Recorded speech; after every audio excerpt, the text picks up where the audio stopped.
Hey, what's up, everybody?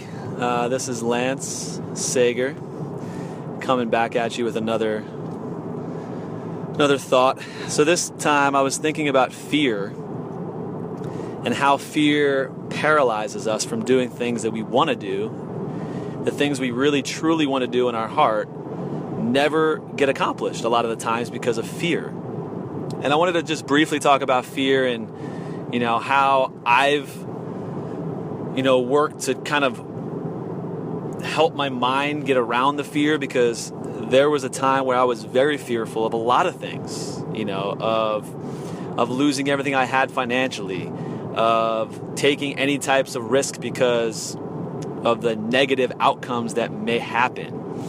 I was fearful if something happened at my job where I didn't do a perfect job on reports that I would get fired. In hindsight, this stuff is so silly and ridiculous that I laugh at myself, right? But when you're in that state of fear, you don't know any better. I didn't know any better. And that's all I had was panic and fear and anxiety and stress. And all of these things I found were made up in my mind, right? There's an old saying I like from Mark Twain that goes, I've had thousands of problems in my life, most of them which never came true. So, we have to rewire our brain to understand what fear is, how it manifests in the body, and how we can change that thought process for us. For me, it's a matter of just, working on my subconscious mind. Where does that fear come from? I interviewed, if you will, my parents, grandparents, whoever I could, to figure out what was the, catalyst for that fear going back generations and generations. Because, a lot of these genes, this paradigm we're given is something that I guess is given to us when we're born, right? So we don't have a choice on a lot of this stuff. It's our choice to change it through our environments that we deal in. Our places we go to work, places we eat, whatever environment we're in, we can go ahead and change the paradigm that we were given from our ancestors, our parents, our family, our coaches, our, mentors, whoever helped to shape our mind as little children and young adults. So fear, T. Harv Eker once said, if I bring 2 people up on stage to speak in front of this crowd of 1,000 people, the first person would be so excited. Oh my goodness, I always wanted to speak in front of this amount of people. They'll know my greatness. They'll see how well I speak, and they'll be so excited, right? The second person will be so paralyzed with fear that they may never, ever be able to articulate what they really want to say deep within their soul. Because I know it's in there, right? They know it's in there, but the fear paralyzes them and they're never able to get it out. So what's the problem, right? Is there a problem? Is it the audience?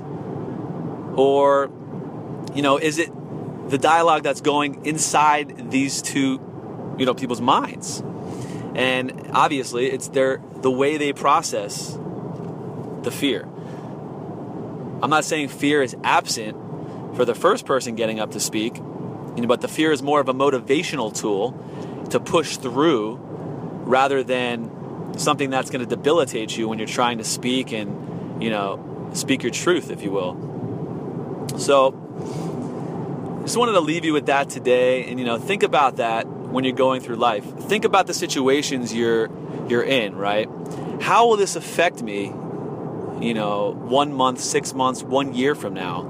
Is it that big of a deal? Is it going to be something that I should really stress out about and worry about in this particular moment? Our brains are wired to be fearful, right? That's how we were originally put together. I mean, I guess as, cavemen back in the day, we had to worry about our health, meaning we have to survive or else we'd be eaten by mountain lions or tigers or bears, whatever have you. So that fear factor that was put into our wiring is extremely essential. However, times have changed, and now, we still use that fear, but we need to change the way we're actually using it in our mind. Because the majority of the time, at least for myself, I notice that whatever I'm fearing, whatever I'm anxious about, whatever I'm so-called stressed about, is not something that really needs to be taken to that level. Just step back and think about it, which, takes practice. That's not something that's easy to do at first. It takes practice to kind of sit back and be present in the moment and kind of dissect your subconscious brain and see what's going on and why you're fearing that situation.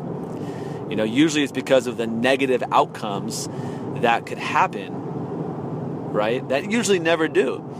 We always go to what's the worst possible situation that can happen. Why don't we go to what's the best possible situation that can happen? If I leave my job, oh my gosh, how am I going to pay my bills?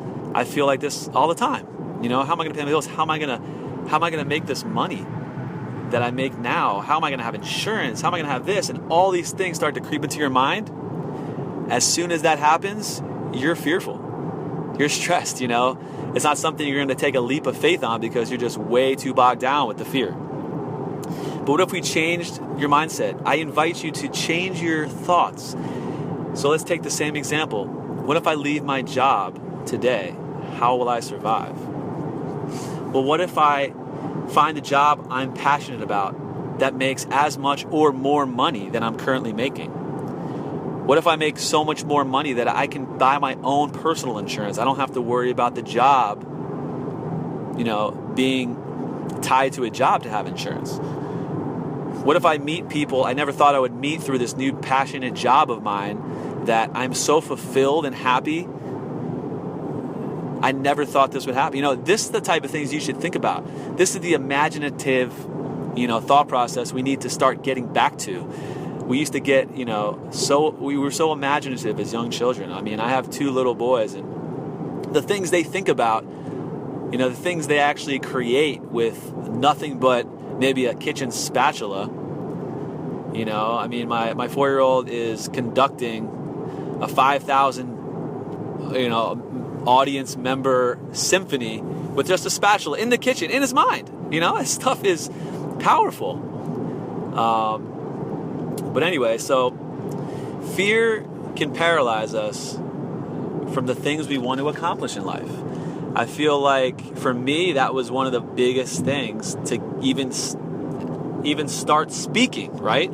Just for me to speak on, my phone and upload it to YouTube to reach all of you, I was fearful of that. I was fearful of what people may think. I was fearful of, am I good enough? But I've surpassed that already. And I'm at the point where I know other people are feeling the same thing as me. And I know there are people that resonate with this. And that's why I'm doing it, for the bigger cause. I feel like if we can help each other little by little, then a little becomes a lot, right? I love that old saying because it's so true almost in every aspect of our life. So little by little, if you work on your mind, if you work on the fears that you have in your mind, then you will overcome those eventually. But like I said, I invite you to think about all the things that you're fearful of. Even write them down. It's a very powerful exercise to write these things down. I've found, in my practice. So fear is our imagination most of the time. And it's something that can easily be controlled with a little bit of practice. So I hope this helped a little bit, and I hope you guys rethink what fear is in your life and are less fearful because, life is too short to fear what's not really there. I love you guys, and I'll speak to you soon. Hibi aloha.